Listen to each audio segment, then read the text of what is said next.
Wade is guarding Bryant. Artest looking, gets it to Bryant.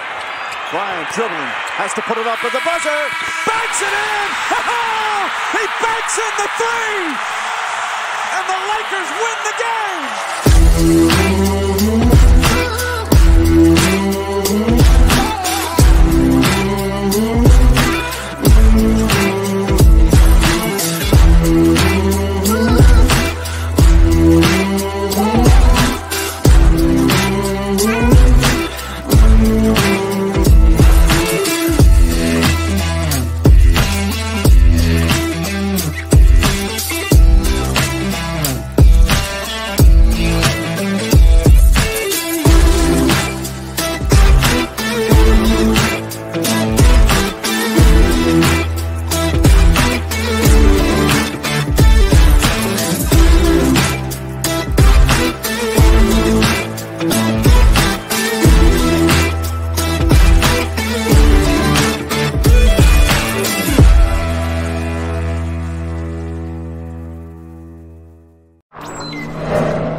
Good morning, Syndicate members. What is happening, man? It's Wednesday. That's right.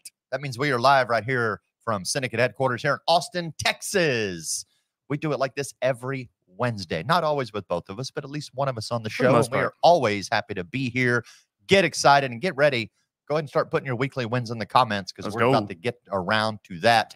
My name's Tony Merwin. This is the Tower of Power, Mr. Joseph Campert, king of trucking groups, or king of trucking and the king of groups. Well, hey, groups. we got some other king and queen of trucking coming in, yes, playing in a little bit of a different vertical than the property and casualty side. So I'm excited. You guys know I'm a trucking nerd, so I'm actually going to be a little bit more selfish on this call, as well as our listeners. You guys are going to get some value out of it. Happy winning on Wednesday, y'all. Thank you as always for tuning in. We appreciate you. As Tony said, we've been doing this show live. It's kind of crazy to think about, and I've talked about it the past couple of weeks, where we've only ever missed one live Wednesday show in the past like over 3 years now since we've been doing this thing. And we didn't always have the setup and everything like this. I think we actually used to just use Facebook Live. And now we have StreamYard and OBS and cameras and freaking roadcasters, blah, blah. For a while, you were working out of that back office at 7-Eleven. According to David Carruthers, that was correct. But happy winning on Wednesday, y'all. We appreciate you, as always, for tuning in. Real quick, too, before we get going, shout out to Viva Virtual Solutions. Thank you guys for being the main sponsor of the show. Shout out to Rob Lopez, Lily Davies. You guys see Lily in the comments, and she really just does so much for the group, as well as all of the back-end production and doing really kind of the production of these shows, all of our shows, Monday Mindset, Tuesday Training, Winning on Wednesday, all that good stuff. We really appreciate you, Viva. If you guys are in the market for a virtual assistant, definitely check them out. I highly recommend them. We use them. We have a lot more actually starting. I think we have like 6 or 7 that are in training right now that are getting ready to start with us on top of who we already have. So shout out to Viva. We appreciate y'all. And y'all, before we get going, you know what time it is. I like that, Tony. It's time for your weekly wins. Put them in the comments. Put them in the comments. We want to celebrate y'all. Put those wins in the comments. Mr. Merwin, what's a weekly win for you, my man? Man, we have a new contender in the house. Ooh. Had a new girl come through, pass her test. Boom shakalaka. So now we're getting ready to move on to contracting, get her up and rolling, ready to sell. Right now, we just got her in the office doing calls, helping set appointments for the active agents in the group. And I have to tell you, dude, she is savage on the phone. Love it. Like she already has the skill set from doing similar work with the dentist, where she was calling old leads, if you want to call them, that had engaged with the dentist but never came in for an appointment and was reigniting them. And we got her doing that right now too, going back through some of our year-old opt-ins that we still have PTC on and bringing them back into the fold, man. She's killing it. So super excited to have Sophie on board. Right on, right on. Weekly win for me. You guys have probably seen me talking a little bit more about it. I've been on this side of things now for probably, I'd say, 6 months or so, but we are technically now a nationally approved franchise in all 50 states on the Clearview side of things. So we've kind of shifted our contract to selling true franchises. And so definitely a newer space for me, but I've been on a tear for the past week, and I got 5 new franchisees that are onboarding. The FTDs and the disclosures, everything have been sent. They've been executed, so I'm excited for that. And we've got some other big deals that are going right now. I'm still not going to bring them up yet because we're still onboarding, and I don't know if I'm necessarily supposed to share it or not. But we've got a shot at over 100 million in captive premium to roll over, so we're pretty excited for that. So that's my weekly wins, guys. Drop those in the comments. We want to celebrate you. I think I saw Hanky in here. Weekly win is hitting more than 1 fairway at Falcon Head. That's from what I've heard. I've not been out there, but I've heard that is a very difficult course. So good job, Hanky. Thanks for dropping that in the insurance syndicate that you've been golfing. Anyways, y'all. All right, we're gonna get on the clock. On the clock. Apparently, yeah, that's where he was. That was a long lunch break, man. But anyways, y'all, we are super excited to have our guest. You guys have actually seen Hunter posting. I believe he actually has a training later today, which we can allow him to open up and talk about on the show. But they are just doing some amazing things in the life and health space, specific with truckers. And they've really niched down and just have struck gold, and what their agency is doing and their production and how they're growing and scaling. It's just amazing. So without further ado, y'all, let's give a nice warm welcome to Hunter and Emily Palmer. What's going on, y'all? Hey. Thanks for having us, man. Absolutely. Absolutely. Well, real quick, man, for anybody that doesn't know you, just give them a 30,000-foot overview. Who are you guys? Kind of, what are you doing? How'd you even get into insurance? I'm actually curious. I want to ask that question too, but just let people know who you are. Yeah, so we got into this. We've been doing Simplified Issue for about 5 years. Emily had a captive agency years ago and sold that, and she wanted to get out of the insurance industry, and I pulled us all back into it. But yeah, we started with final expense, just like most life insurance agents, and then slowly got into the trucking side of things because I used to be a truck driver. I worked in the oil field and just kind of back and forth. When the oil field was down, I'd get in a truck. When trucking was down, I'd go back to the oil field, just kind of things like that. But we're based out of Decatur, Texas, not too far from you guys, and just a little bit north of Fort Worth, a little small town. And that's kind of where I was born and raised. Emily was from the Fort Worth area, and we met in high school, got married after high school, and high school sweethearts. It's all history from there, man. What was the captive agency that you had, Emily, that you ended up selling? I used to be with Farmers Insurance. Okay, cool. Right on. How long were you with Farmers before you exited? Almost 8 years. Oh, wow. Okay. 8 years. So, okay, well, let's just start there. And guys, again, they are just doing some amazing things in the trucking space, and they've really, we're going to break down. I've seen this a lot. I was talking to Hunter about it backstage, where like, how do you even niche down? Like, how do you even find that vertical? And I think we know there's riches in the niches, but a lot of the times we still end up being that jack of all trades, right? Or we're running in multiple lanes, which there's nothing wrong with that.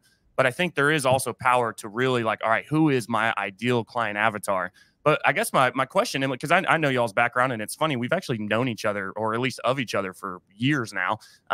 What made you, when you exited the PNC side, what made you kind of come back more on the life and health side of things versus PNC from what you knew for the past 8 years or however long? That would be all Hunter. So we had some tragedy happen, and that's why we exited. So we lost a child, and we lost we lost everything, which had a really hard year. And I didn't think I would ever get back into insurance. And so really I was doing something totally different, and Hunter fell into it. And I just told him, I'm like, okay, well, if this is true, I'll support you. You lead the way, and then I will eventually come on board. So it's all him this time. Love it. Well, what made you get into life insurance from working on an oil rig, Hunter? my brother-in-law. So my brother-in-law had an insurance background.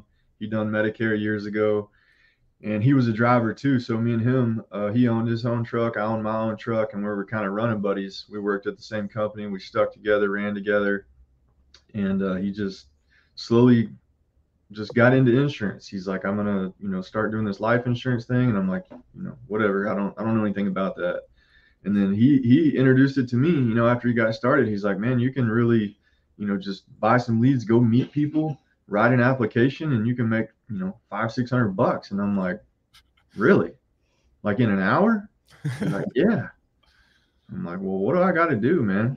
So he showed me how to get certified, licensed, all that. And the company I was working for at the time, I had 2 weeks vacation, and I bought leads, booked appointments, and I hit the road. And I never went back to work. That's freaking awesome, man. What you sell? Do you remember what you sold in those 2 weeks of vacay, which made you not go back to work? I don't know. I just knew that I could make more on one application than I was making in a week at my work. So if I could write more than one app a week, I'm in. Yep. I love that. And sometimes just break it down. I think sometimes people make it way too complex, right? Where it's like, just as long as you know your numbers and you know what you got to, I mean, just break it down by that. And like, okay, what do I need? This is what I need by the month. This is what I need to do by the week. And then here's what I need to do by the day. And then you can even go down into by the hour. And we talk a lot about time management and managing your calendar and everything like that.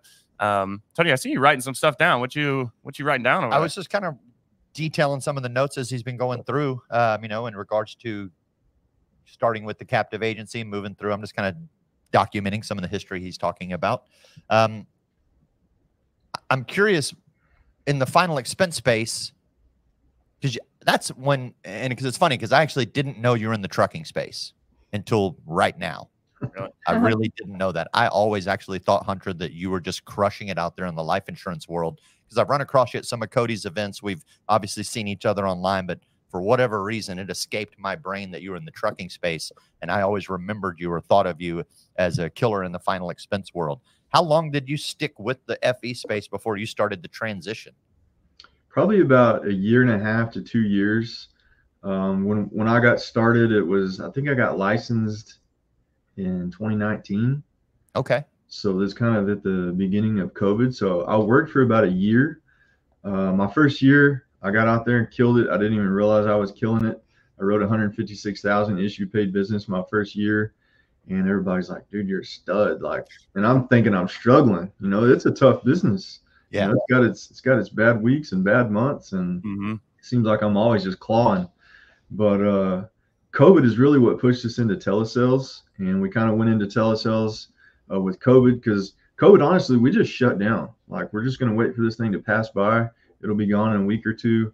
And it didn't go away, and I was like, I got to go back to work. So tried to go back to work, and we were doing all the goofy stuff, man, like meeting people in their front yard and bringing lawn chairs and masks and Lysol spray. And some people were like, I ain't coming outside. I'm like, well, just show me your ID through the door. I'll go back to my car. I'll write the app. We'll get on the phone. I was like, this is freaking ridiculous, man. Like, there's got to be a different way. So that's when we started testing out the waters on telesales. And back then, nobody was really doing it other than call centers. And a lot of people were telling me I was crazy. You can't scale this. Telesales is not a scalable business. And we struggled with it at first. And whoever said that, they're way behind you, I would say, at this point now. Not scalable, huh? Yeah, continue. That's kind of how we started in the telesales, is just with final expense. And it wasn't easy. We didn't know what we were doing, didn't have a lot of training. There wasn't a lot of telesales training around, or it didn't seem like there was at the time. And just the background that I came from, I was like, I know these truck drivers need this. We started doing a little bit more IULs. I started writing IULs, honestly, for final expense people, simplified issue IULs.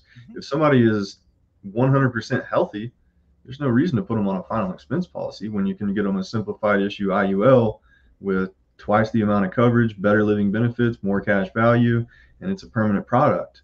And once I was introduced to the IULE through Mutual of Omaha, I was like, this is like the greatest thing since pockets on a t-shirt, man. So I'm like, there's so many people that could benefit from this product, and truck drivers just came to mind, and we just ran with it, man. I thought we just got lucky and was sitting on a golden goose, and I hid it for a long time. I didn't let anybody else in. Why was that? I just didn't know how big the market was. I thought it was a small niche market. I thought we just got lucky with our first ad and just started generating leads at really low cost, $10-15 each. And I thought there's no way that this is going to last. It's going to be sustainable. I think we just caught it at a good time. And 3.5 years later, I mean, the machine's running exactly like it was, since day one. Right. Where were you getting your ads from? Facebook or? We started with a digital marketer, and they were running Facebook ads, and then Emily slowly learned how to do it herself. So we were running Facebook and TikTok. Okay. And it was all just paid ads. When you're going to, because again, I want to, and maybe keep this a somewhat broader, and I know obviously your background, right? So that's a great way to think of what should I niche down into? Is like, well, what do you already have experience in, right? Now, I wasn't necessarily a trucker. I love trucking, but I self-taught, right? I don't come from that space. But outside of that, like, what would be your advice to an agent, right? For somebody who is maybe trying to be more of a specialist versus a generalist, what would be your advice to them to kind of start breaking out? Okay, where should I niche down into? Like Tony, right, is a perfect example. Him and Grace, really sat down. They broke down, okay, who is our ideal client avatar? How are we going to get in front of them? How are we going to brand ourselves? And they are known as the Spanish-speaking like Medicare agency, right? Like nobody, there's no real confusion there. So how did you guys go about that outside of just your background, or even like when it comes to running ads?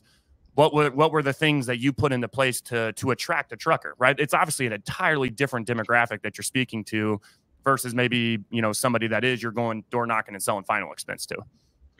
Yeah. So you were talking about the event that I had tonight. It was actually last night. Okay. And How'd it go? That was kind of my win for the week. I just threw this together. It was unprofessional. I didn't send out the registration links like most people do and get people to register for the webinar. I just said, if you want the link, I'll send it to you. And I just sent them out one by one. And like 28 or 29 people showed up. So I was impressed. Nice. And yeah, so in that training, I was talking about that very thing, like how to find a niche, and having a background in a certain industry is definitely going to help. If you understand the pain points of a certain industry, like the trucking, not everybody can do the trucking. Not everybody relates to truckers like I do. And like Emily does, just because we've been in the business, we've owned a truck. But there's people out there, there's so many other industries that people don't know about, especially COVID pushed a lot of people into a self-employment type of status. There's a lot of virtual teachers out there. There's a whole industry of virtual teachers. There's a whole industry of virtual nurses out there, or not virtual nurses, but traveling nurses. I know a lady that lives in Houston and she travels back and forth to Dallas, and she works for about 4 different hospitals, and she just works on a day rate and doesn't get any benefits at all. So finding people like that, real estate agents, you got to figure out, like, you take a look at several different niches and how hard is it to get leads, because it's all going to have to be custom. You're going to have to custom generate, make custom videos. Real estate, I bring this up. Real estate is probably the easiest one to get leads from, because you literally can go to Zillow.com and it says find an agent. You put in a zip code and it literally spits out about 100 agents in that zip code, phone numbers, emails. Like, those are leads, free leads. Say that again real quick, because that's actually that's a gold nugget. Hopefully you guys are taking notes. Say that again, Hunter. Yeah, you go to Zillow.com. I know there's a couple of other websites, real estate websites. Go to Zillow.com, and right there on the page, it'll say find a realtor. You just type in the zip code of your area, and it'll spit out about 100 leads, and it'll give you their phone numbers, emails, names, sometimes even their business addresses. So that's definitely a way to get free leads. 100%. Emily, question for you on this. I don't know if I would ever be able to do it, because I just don't think my brain works this way. And maybe you were that way, or maybe I should take some notes from you and I can actually do it. When it comes to like running ads and just the digital marketing piece behind that, how did you learn that? How did you teach yourself that? Was it, hey, you sought out mentorship and things like that? You went to, bought courses, or was it slowly but surely after repetition, you kind of learned it? So at first, because I had no knowledge, I bought mentorship and coaches, and honestly, it didn't work out well that way, because we paid a lot of money and we weren't getting the results. And there was just, unfortunately, we didn't get all the right information. Nobody's going to work your business like you do, right? And it's not actually as important to others as it is to you. So when you have control of your own marketing, it takes a middleman out, and you can really find the pain points and exactly what you need to work on. So yes, there was some mentorship, but a lot of it I just researched. TikTok's great, because you can get on TikTok and you can actually, they will give you help and have a specific person to help you. Oh, cool. And once you start maximizing with them and spending, we spend, $100, $200 a day. And once your ads continue, they'll even give you free credits for ads. So it just slowly started, blossoming into that, to where I really started being able to learn the ins and outs, and we had to financially, because financially when we started, we didn't know, and we were tired of paying other people who wouldn't fully tell us everything we needed. Right. Unfortunately. Right. Yeah, I can definitely relate with that. Because similar story. I hired a digital marketer to help me run my Facebook ads because I didn't know squat about it.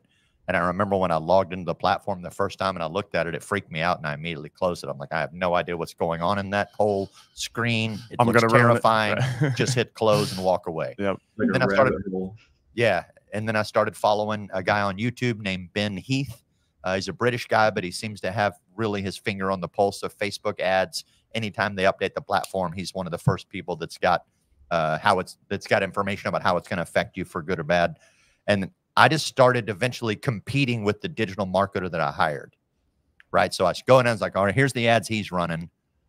They're kind of shitty. Let's be honest. Like, he's putting half-assed together graphics. They're not really unique. They don't represent the brand. And he was delivering leads anywhere. It ranged anywhere from about 35 to 55 bucks a pop, which is not terrible in the Medicare space. I mean, if you can get your own exclusive lead in the Medicare world for that price, that's not a bad price at all, really, especially if your conversion rate's any good. Problem was our conversion rate was fairly low because they were very low intent leads at that cost. And I just started competing alongside of him. So I'd watch his campaign and I'd build my own. And I was like, nope, mine's not doing any good. Let's try again. Let's try again. Until finally one day I started delivering better results than him. And I immediately called him and fired him. Said, see ya. Emily, you said something crazy powerful here. And I'm actually really excited to kind of go this way in the conversation. Nobody is going to work your business like you are, right? Let me say that again. Nobody is going to work your business like you are. But one of the hardest things in this business is doing the business like you would, right? Where you're going, and I know y'all, you're running hard, you got family, we've got 1,000 things going on, right? Mm-hmm. And so how do you delegate? Right? Like, I'm curious to hear your thoughts on this, because we've all had the experiences now, at least us here on this call, that, all right, man, I literally can do this better than you. Like, why am I even trying to delegate this to you? But at the same time, that puts more, now I'm the ad man, right? Now I've got to run ads. I got to make sure that they don't break. I've got to make sure that I'm not spending overnight on something that's not driving me any money, right? Or anything like that. So what are your thoughts on that? Like, what should you delegate? What shouldn't you delegate? What have you found in y'all's agency in scaling where it's like, and Hunter, I'd like your thoughts on this too. Like, what should you delegate?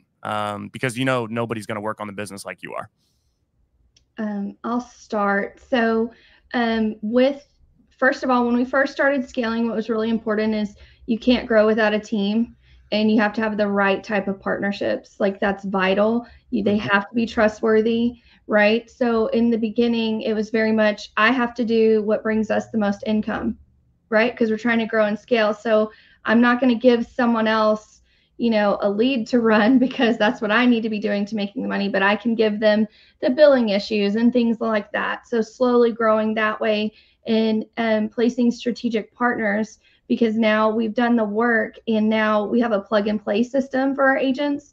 So our agents can actually do exactly what we do. But we couldn't do that without trustworthy partners that allow them to have our ad, run Hunter's ad, and things like that. Yeah, so on my side, we, like I said, we started with a digital marketer on the ads, and then Emily figured it out, on her own. But at the same time, like, once you start making money, and because that's the whole reason you do your own marketing, is because you're trying to save money, cut out the middleman.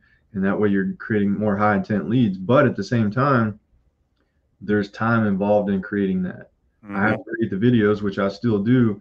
But you know how it is with Facebook. If you put a video out or a new ad out, it may run fine for a day, and then Facebook flags it, and then your account's down and you're not getting the leads. So then you got to go in and figure out what's going on.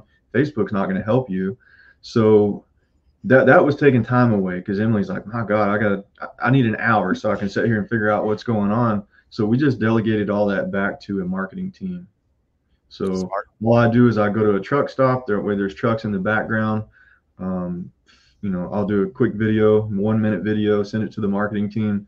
That's all we have to worry about. They handle the rest. So an internal marketing team, or you have a third-party marketing team? Got it. Yeah. Delegate your inefficiencies. I always feel like that's the first thing you got to figure out how to delegate, right? But This is a great topic because we want control of our business. It's our business. Like he said it perfectly. Nobody's going to work your business like you are. But at the end of the day, you can't be everything in your business, especially if you are a growing business or you're trying to grow. Like right now, I wear a lot of hats in our little business. I'm the business administrator. I'm the HR director. I oversee all of the marketing. They all hate him as the HR director. No, I'm the IT guy, which I loathe that position 100%. And I also then the janitor. And I'm a hell of a janitor. Like I don't mind being the janitor. I really don't like being the IT guy though. But you also have to be willing to relinquish a certain level of control on those things, or you're not going to grow, because then your time is always spent doing things that you truthfully shouldn't be doing, that really aren't your own income producing activities. Another thing, just real quick, Tony, that we've done to delegate some things is I was introduced to the Filipino VA market. And so we use that for everything technical. So I created an ad on a website called onlinejobs.ph. Some of you probably heard of it. It's like $60, create an account. You can put a job post. Literally within 2 weeks, we had 300 or 400 people apply and done interviews. But I put exactly what I wanted on there. I need somebody that can is an expert at Go High Level, somebody that can create templates for Facebook posts, email marketing, and they handle all that. So I have a VA that she does all if there's an issue, like if my CRM sending out like duplicate messages or whatever, I don't have to freak out and be like, oh my God, they're sending messages. They're not supposed to be getting those. I just send her a message on Slack, say, hey, can you look at this? Usually within 5 minutes, she says fixed. So that, to me, the CRM stuff is overwhelming. I hate dealing with the CRM. So that's something else that we've delegated to somebody else. Yep. Oh, especially with like a GHR. I'm on SalesPipe, which is very GHL-esque. And it's like, man, you start getting in there and you start looking at all the hooks and the triggers and the campaigns and the pipelines. And wait, hold on. It's like, wait, a campaign's different than the pipeline. And then there's deals within there. And it's like, oh, I just called Jeff. I'm like, Jeff, dude, I'm trying to make it do this. Can you please like have somebody help me? Shout out to Jeff Gribb at SalesPipe. But dude, like the GHL and the capability within some of these systems is what's mind-boggling. It's like, oh my gosh, like you can do so much within them, right? I'm right there with you, man. That tech stuff just... I get lost in that 100%. Yeah, GHL drives me crazy because there's about 100 different ways to get the same result you're trying to achieve. And then it's just figuring out, well, which one is the most efficient for my business that's going to work for me? Do I do it through dispositions? Do I do it through opportunities in pipeline? Do I do it through smart list or this or that? So and then as much as they update that platform, it's the same thing. Like you have to go in and back and look at it. Like, is there now a more efficient way with these new updates that they got and so forth? But getting back to that whole statement, nobody's going to run your business like you are. I'd be curious to see how you guys think about that from the recruiting standpoint, because we're looking at it from inefficiency standpoint and delegating certain tasks, delegating marketing, delegating some tech, some VA stuff, some simple things. But what about when it comes down to your actual producers, right? And this was a conversation I had to have with my partner recently, because Grace, my wife, holds herself to some extremely high standards. It's her business. She owns it, right? It also affects her family in Colombia because 3 of them work for her as VAs. So she's extending that opportunity across borders now. So she has a extremely high buy-in level for her business, right? It's extremely important to her. She works 12, 13-hour days. Like she is the first one to arrive, the last one to leave every day. And she sometimes gets a little miffed that other people in her business don't put out that same level of effort. And I had to have a conversation with her, just like what we're saying. Like, look, not everybody's going to work your business like you are. And you can't expect your employees to have that same buy-in. They don't own the business. They don't have the same effect, or they're not getting the same effect out of the business that you are. So you can't expect that. So at some point you have to be like, okay, I get it. My goal is to duplicate myself and replace myself so that I don't have to be the one driving sales revenue at the base level every day. My job is now to coach, steer, and grow my team and continue to brand and build content. So you have to make some acceptances for understanding that, hey, if I can get 2 agents that are 70% as good as me, well, that's more production than I was already doing. Right. Or And even that should 100% be acceptable for you. well, it's like Perry Lunsford says, even if they're doing even 50% of me, I'll just get Even 2 of them. 50%, just get 2 of them. Just get 2, right? What are y'all's thoughts on that? Like when it comes to, I mean, are you guys recruiting and scaling like a downline right now? It's obviously you have the internal thing going. Well, I guess, yeah, you said it because you have the plug and play now for the agents. How do you, well, I guess, and some of that even turns into, because again, on the life and health side, it's a little bit different because they're technically, even though they're a part of your organization, they are running their own business too. And for me and Emily, I'm sure both of y'all felt this, is like, oh, I want it so bad. I want it more for them than they want it for themselves, right? What are your thoughts based off of like what Tony was saying there? Well, I think first of all, I believe all of our agents, I only hold them to do 50% of what we do, right? Like realistically. So if I'm hiring somebody and I don't show up at 100, like I know they're only going to put in 50% of what I give them. So that kind of keeps me on track as well. But with the system we have right now, literally we give away everything. If someone just doesn't show up, that's how they fail. So with what we do now, I mean, they get the same leads we run. They have the same advertisements. They have our CRM. They literally get our same automations. We've done all of the work. Yeah. So for someone to be in our space and fail, it's really going to go back on them that they're either not showing up or they're just uncomfortable or whatever the case may be, because we've done the work and we've really made it to where it's completely duplicatable. So in the beginning, that was hard, of course, because, you know, in the space we're in, a lot of people say, you know, you can produce these numbers and you can do these things, but to truly be 100% transparent with who you're bringing on and showing them this is exactly how I do it.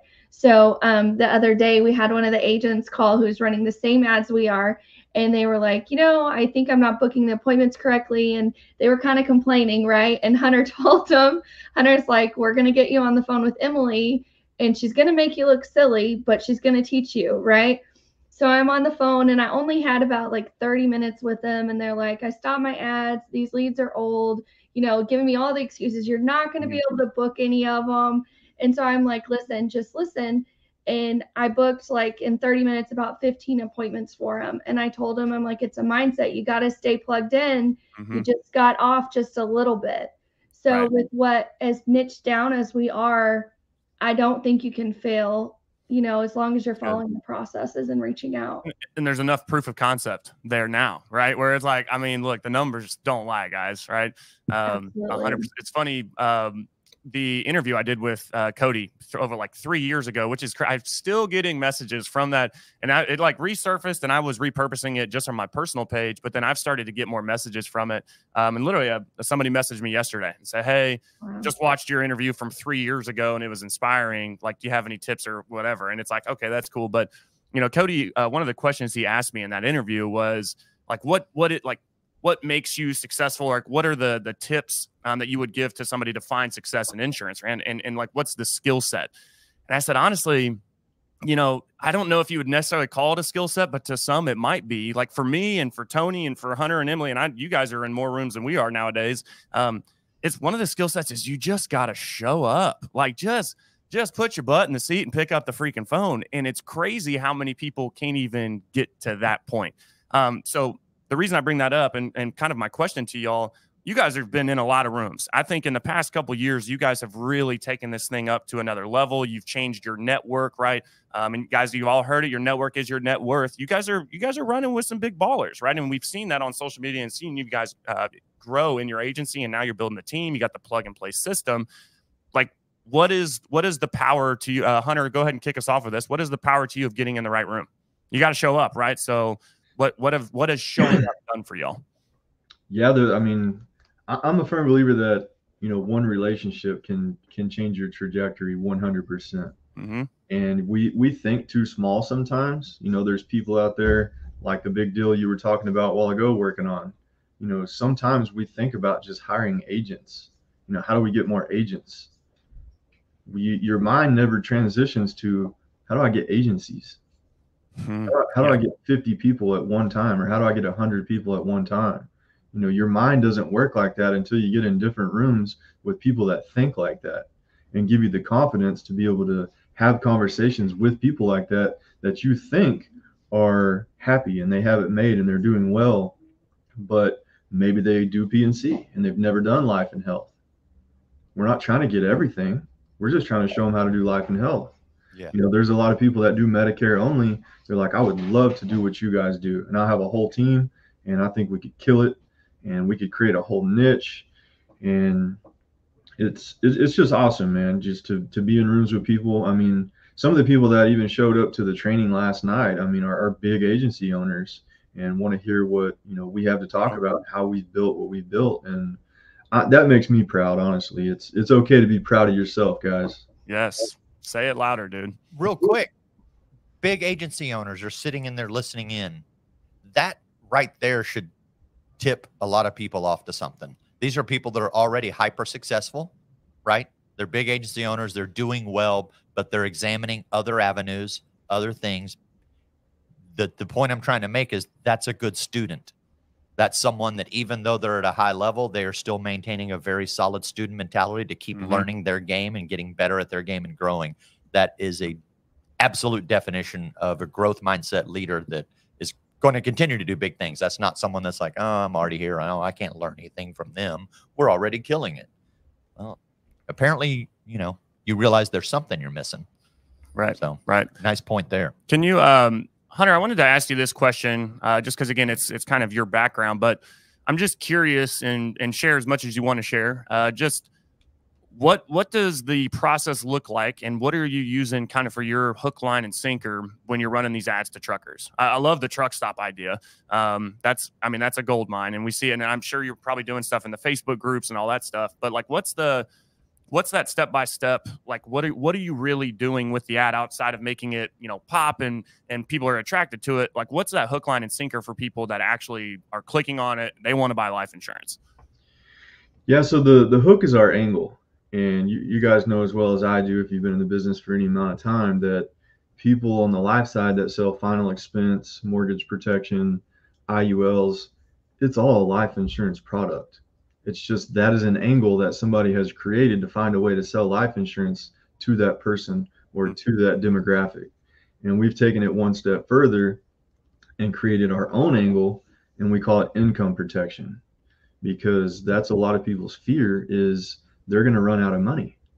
There's a bunch of agents out there. There's life insurance agents, other agents listening to this right now, that if I asked you this one question, if something happens to you and you can't work for the next 6 months to a year because you got in a bad accident, you come down with cancer, some type of weird illness, if you have no income coming in for the next 6 months to a year, how long can you last based off of what's in your savings account right now? Right. That freaks people out, man. It does, because they know the answer and they don't like it. They're like, I don't even want to say, right? Yeah. So that's the approach that we have is income protection. So love that. I put that in the video so that way when they book the appointment, they already know what we're talking about. They just need to know a little bit more about what the plan is, how much it costs. And when I get them on the phone, I mean, I'm just straight like, look, my goal here today is to make sure that you have access to money no matter what. And the way that we're going to do that is we're going to put together a package for you that's going to start you off with a death benefit. That way you have life insurance in place. But more importantly, it's the living benefits that we're after. If you're diagnosed with a critical, chronic, terminal illness, anything like that, that's like a stroke, heart attack, cancer, we're going to get you paid. The third aspect of the policy is that it builds a cash value. A lot of the owner operators love it because it does take a couple of years for it to build up, but a portion of your monthly premiums goes into an account, and that money grows at about 5.5% interest. So it does take a little while to build up. But the good thing is if you have a major breakdown, your truck's in the shop, it costs 10 or 15 grand to get your truck out of the shop, and you've had a bad month and you don't have the money to cover it, or you don't want to just drain your savings account or beg your money or your family for money or take out a loan, this policy is self-sufficient. You can pull the money out of that policy to get your truck back on the road and back to business as usual. And that's where we're crushing it, man. Absolutely. I love the angle. You can sell life insurance to anybody. Like, everybody needs life insurance, because the last time I checked, we're still running at 100% mortality rate. I don't think that's changed yet. why did you specifically say, nope, I'm going after truckers? And only try. No, obviously because of your why? background, but like what? But Are you ever thinking about maybe getting outside of doing just truckers? Are you guys already selling outside of truckers, or is it like, do we only work with truckers? Is that kind of right? So right now, that is mine and Emily's niche. So we've accidentally built this thing bigger than we had intended. You know, we had, for legitimacy purposes, we had to, because our agency is called Legacy Protection, but we have a website called On The Go, otg-insurance.com. Nice. We call that our trucking division. It started out as a Facebook page just to run ads on, and then people are like, well, how do we know you're not a scam? How do we know you're legit? So then we have to make it bigger, build websites, make things more legit. So then we had to DBA it to make everything legal and legit. So staying in trucking. Yeah. Ever see yourself getting out of it? We're never going to get out of it just because it works so well for us. But if somebody wants to join our team and wants to create a new niche with construction workers or teachers or nurses or whatever, somebody wants to try that, I will lead them, guide them, and help them build the workflows and help them create ad videos, and I'll help them from front to back and help them be successful in that niche. Love that. How big, because I would assume you've studied this, how big is the trucking life insurance market in your opinion? There's about 2 million truck drivers in the United States. And that's why I was thinking so small-minded in the beginning, and I didn't want to let this out, because I'm like, if there's 1 million, you know, how many are we actually going to reach, right? Because somebody said this on a training the other day that I was on. He used to sell Bibles, and he said you have to find the believers. You can't sell Bibles to atheists. You have to find the people that believe in what you're selling and find those believers. So it's the same way with life insurance. Not everybody believes in life insurance. Not everybody wants it. They think it's a load of crap. So you have to find those believers. Right. So running the ads and just finding the people that are interested in what you have to offer is, I mean, that's what's going to, you know, get that low-hanging fruit. I know that's a horrible way to explain that, but to quickly identify your audience. Yep. Yes, 100%. I wanted to go back because you brought up different industries just a few seconds ago, and it's going back to how do you niche down? Research the freaking industries, y'all. I mean, it's so crazy, and it made me think, oh my gosh, I can't remember his name. He was a PNC agent. He was a farmer's guy. Oh gosh, I want to say out of Cali, maybe out of Arizona. He was on the West Coast, and his whole thing, why he wanted to start up an independent, and he had already been having success with it through, I think he was a farmer's and was doing it through Craft Lake or whatever. Emily, you know, so then it's, you know, the commissions are crap or whatever. And he wanted to start an independent agency, and all this dude was doing was comic books and comic book stores. So he would do like collectibles of comics, and then he took it one step further, as you were saying earlier, Hunter, and well, shit, why am I just doing individual comics? Let me go get thousands of them at the same time. This dude literally was building an agency off of insuring comic books. So y'all, the reason I say that, and it's the same thing I say about Facebook groups, there is a Facebook group out there for everything, just like how you'd be amazed. I mean, y'all, people are selling pictures of their feet for freaking money, man. Like, I mean, and what's sad is you could probably get that. You could niche down into, hey, we sell fucking Lloyd's of London policies to insure your feet, you know, like, I mean, it's crazy what you can niche down into, but it's the research behind it. Right. And I guess what would y'all's insights be? And Emily, maybe you kick us off. Like, how would you, because Hunter, you were just saying it too, I'm going to help guide this agent. I'm going to show them, like, what would be your advice to kind of help somebody niche down? Like, what would be the research that you would tell them to do before they go out and start trying to run ads and stuff like that? So you really have to know your audience. I mean, for example, Hunter's on the videos. I'm not on the videos. I wasn't a driver, so it would be very hard for me to run a video myself and relate to the same audience. It doesn't work. People have tried our process, but because it doesn't come across genuine, it doesn't work. So you have to really understand whomever you're trying to reach. If it's a realtor, what are their pain points? What are their struggles in their business, and how can you add value to them? You have to take more of like wanting to make money off of everybody and really figure out how can I help them with what I do and what I have to offer. It can't be selfish. So what we do, because, you know, Hunter was in a terrible accident with his family a long time ago. And if his parents would have had the products we literally sell now, it would have salvaged everything. I mean, there wouldn't have been divorces. It impacts so many different people when you go through the trials you go through in your life. So it doesn't matter the industry. You have to figure out with them, what are their struggles and how can you add value to them? Unfortunately, in this industry, everybody wants to try and take, right? Or make you buy. But instead, if you just look at it a different angle of with what you have to offer somebody, right? How can you help them? So if, you know, whatever that looks like in any industry, what's the dangers in it? What are the risks that they take every day for their family who depends on them? Really do your research on whatever niche you're trying to, you know, really go for. I would expand on that slightly. You hit the nail on the head, but I would also add in, like, what are your personal strengths, talents, hobbies, likes, interests? Like, what knowledge do you have that intersects with that's going to help you deliver? Like, obviously Hunter knows trucking industry. He can relate with truckers, right? My wife speaks Spanish. She can relate with the Hispanic culture. So that's why obviously she's tackling that space. And just to take this a step further, and exactly what you guys are doing, I met a gentleman maybe about 18 months ago or so at the Digital Life Insurance Mastermind. He sells life insurance to cigar smokers. Why? Well, because he's a cigar smoker.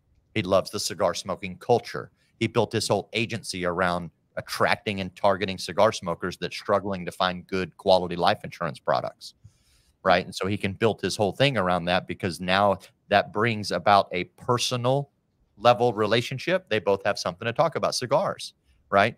Trucking, same thing. You both have something to talk about in regards to trucking. You can speak that language, right? You know what they're going through. You have a little edge, right? If you're not a cigar smoker and you're all of a sudden like, well, let me just go start targeting cigar smokers, but you don't know anything about cigars, like, you would struggle with that. If you don't know shit about trucking and you all of a sudden just want to go jam on trucking insurance guys for life insurance, again, it's going to be a struggle. So that would be they'll call you out. They're quick. They'll know. Especially on the trucking side, for sure. They will call your ass out quick. And I will say too, and you guys know this, we're not the only ones calling these people, and their phones stay blowing up. It's funny too. Hey, if you guys, here's a quick little gold nugget for you. If you ever want to become a best friend with a driver, just be like, Amazon freaking sucks, man. They're screwing over drivers. And they'll be like, hell yeah, dude, that's right. Because Amazon is screwing over drivers right now. But I think it goes back to, I think, that the first question of how do you approach an industry, right?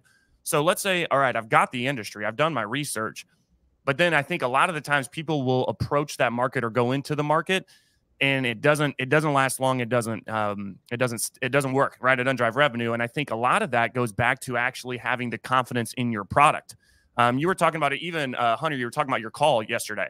We're like, dude, I was really freaking proud of that, right? Like, that builds confidence of, shit, I should probably do some more of these freaking calls, right? And it's because of the product. It's because of what you've built. Now that builds the confidence in yourself to, now I'm going to go out and help. Next time I'm probably going to see you on a stage at 8% or something. You may already be trying to do that. But I think it does go back to the confidence in your product, which, how do you have confidence in your product? You got to know your product, right? Like, when you just explained everything and the angle of the income protection and everything that you just broke down there, that's why you have so much confidence in the product and how you can pitch it to these drivers, and they can feel that you're confident about it because you know what it can do. And that ultimately goes back to, you said it real quick, Emily, but it's facts tell, stories sell. When you have that story, Hunter, of like everything that happened, man, if we just had the products that I'm selling in place then, and you tell that story, well, hell, you don't even have to sell them. The story sells itself, right? I think that's just so important to have the confidence. So I discovered something a few months back. I went to a truck show down in Houston, and I've been wanting to go to this truck show. I've been seeing it on Facebook, and me and Emily had it lined up to go. And all of a sudden something came up, and Emily's like, I'm not going to be able to go. This was like the night before. And I'm like, well, I don't even want to go now. I don't, it's a 5-hour drive. I drive down there by myself, but something inside of me is like, you need to go to this truck show. So I was like, there's something there for me. I'm going to be very intentional about what I'm doing. I really don't give a flip about the trucks and what they look like. Apparently there's somebody there I need to talk to. So what I discovered while I was there is there were several insurance agents there. Some of them were big names. Some of them, a lot of them were PNC trying to sell commercial trucking. Yep. Some of them were disability, things like that. But the thing is they were selling the product. So they have their booth set up and they got their banners and we offer this and this and this and this and this and this. Well, I guarantee you, I didn't know what hospital indemnity was. I didn't know what accidental indemnity was. I didn't know what an IUL was, living benefit. I didn't know what any of that was until I became an insurance agent. Right. So people walking by these booths with all these products on there, they don't know what that is and they're not going to ask. So that's good. I found a guy that was he was the president of the National Owner Operators Association. He lives in New York. He owns the association. He has thousands of members in this group, and it's a membership group, and he offers all kinds of things, a lot of perks, kind of like a AARP or AAA type of thing. But I said, hey, man, I'd like to talk to you for just a second. He's like, are you a driver? I'm like, no, I used to be. I said, but I'm an insurance agent, and what we do is we help drivers protect their income, with living benefits, cash value. That way, our whole goal is to make sure that you have access to money no matter what, because as well as I do, if the truck stops, the money stops. Yep. And we're trying to help drivers mitigate that. He's like, I've never heard of this. Can you tell me more? And I'm like, there's literally agents doing the same thing I'm doing, like 3 booths down, offering the same products, but they spend thousands of dollars on it too. they're selling the product and not the solution. They're not solving a problem. So that's when it clicked in my mind. I'm like, if I learned nothing else from coming to this truck show, like that was it. Well, it's selling the solution, but guess you didn't say this, but I'm sure this was part of it. I bet you everybody running that booth ain't ever been up behind the wheel. They've never driven a truck. They've never been on the rigs or anything like that. So you're selling the solution, but guys, you also are selling yourself, right? People do business with people, right? Sell yourself, right? I love that you said that. I didn't think you were going to go that route because I thought, oh, well, yeah, like maybe that would prompt the response of, hey, what is it? I've never heard of that. But you're actually extremely correct there, I think, where I don't know what that is, and I don't want to come off like a dumbass, so I'm not going to ask. I'm just going to keep walking and, maybe go spin the wheel at this booth down there. So that's awesome, dude. Congrats. And that's also like a sick relationship to have too, if you get offered on that like dashboard or platform or whatever the portal is that he's got all his members on. Could be a pretty sick play there. So I have an example on that real quick, because back to not asking people, like to sell insurance, you have to ask people to buy, especially in life insurance. It's not something that's required by law. You're just looking, to get the best package or the best price. So my daughter was selling tamales to raise money for volleyball, right? So she's like, hey, Dad, you have a bunch of friends on your Facebook. Let me put the flyer on your Facebook and people will start buying tamales. I'm like, it's not going to work. She's like, well, just let me do it. Let me put the flyer out. She puts the flyer out. No messages, right? Nobody cares. They see it, they look at it, but they're not pressed to buy anything. I said, this is what you need to do. I said, get on my phone, go to every single contact, make one message, copy and paste it to every single person, tell them what you're doing and you would like their support. How many dozen would you like to buy? She sold $1,700 for asking people to buy tamales. Ask people to buy, they're not going to buy. Right. That's a lot of tamales. That's a lot of freaking tamales. Emily's like, yeah, my freaking hands didn't work for like weeks after making those things. Oh no, I'm not making them. We bought them. Yeah, okay, that's fine. Yeah, and you made some profit off it too. We like that. No, I'm kidding. Real quick, guys, as we kind of start to wrap up here, thank you everybody for tuning in. If you do have any questions or anything like that for Emily and Hunter, feel free to drop that in the comments. Even if you're catching this on the replay, don't hesitate to do that. We will circle back. But as we kind of come to conclusion here, Hunter and Emily, what's next for y'all's agency? What are you guys doing? Man, we are right now trying to circle back around and add to our agency. So we've only focused on the IUL and life insurance aspect of it, but most of these people have no benefits at all. So the question comes up a lot, do you guys do health insurance? So now we have the right contracts in place with ACA, and we also have a nationwide PPO product that we can offer. All your post on the PPO. Yep. And so, I mean, we're just circling back. We're waiting on open enrollment to pop off on November 1st, and we're going to hammer down. And we're just trying to get that that book of business built up and get that residual income coming in that way. Because you know how it is with life insurance, man. You start at zero every day and you got to grind it out to make money. Right. And just being able to offer people more stuff, you know. Does that change your ads? Does that change your process and your structure? Or are you still going to go hard on the life and then just add it as a cross sell or an upsell or something like that? It doesn't really change anything because in the ad, we're just talking about benefits. We're selling the benefits and not the IUL. So we're talking about the living benefits. Product into that. Now that we have access to a hospital indemnity, because we used to not have that, accidental indemnities, dental, vision, hearing, you know, these drivers want this stuff. But if you don't tell them you have it or you offer it, they don't know what you do. So we're really just trying to add to the health side of the agency and bringing on more health agents, getting more agents health contracts, because it's an easier sale. People want it. Sure. Yeah. Emily, what do you think? What's next on your plate? I think really we want to focus more on adding the right type of agents that are ready to plug and play, right? And focusing on now that we have, you know, torn back the curtain and we are able to really let someone come in our system and do exactly what we do. Just getting them in there and watching them succeed, that's the blessing of everything, right? To be able to duplicate exactly what you do and give someone else the financial freedom and the blessings that we have, just for doing it the same way that we have. So focusing on that too, doing both. What's a solid agent look like that would join your team? Like, who would be your ideal agent? Can they listen and follow instructions? And, you know, will they show up? Really? Show up. It's so plug and play. Show up, please. Right. Yeah. Showing up. If they don't show up to the Zooms and the trainings and they just unplug, they're not going to make it. Yeah. Right. 100%. Showing up is always the hardest thing. I always used to say it this way, that the car door is the hardest door to open.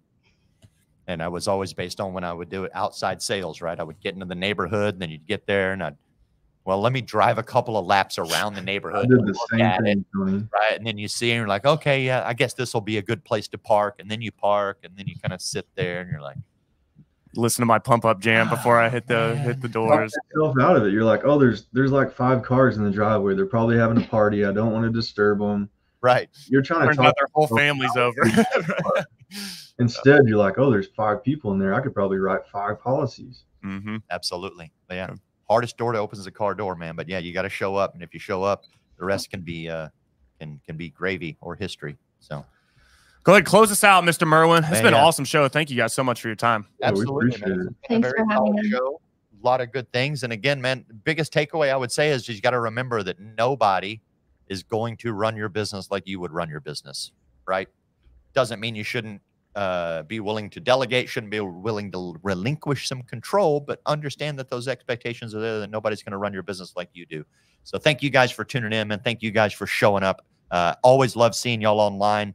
You know, I've been watching, like I said, kind of from the bushes for a while, watching Hunter do his thing, putting his content out and growing.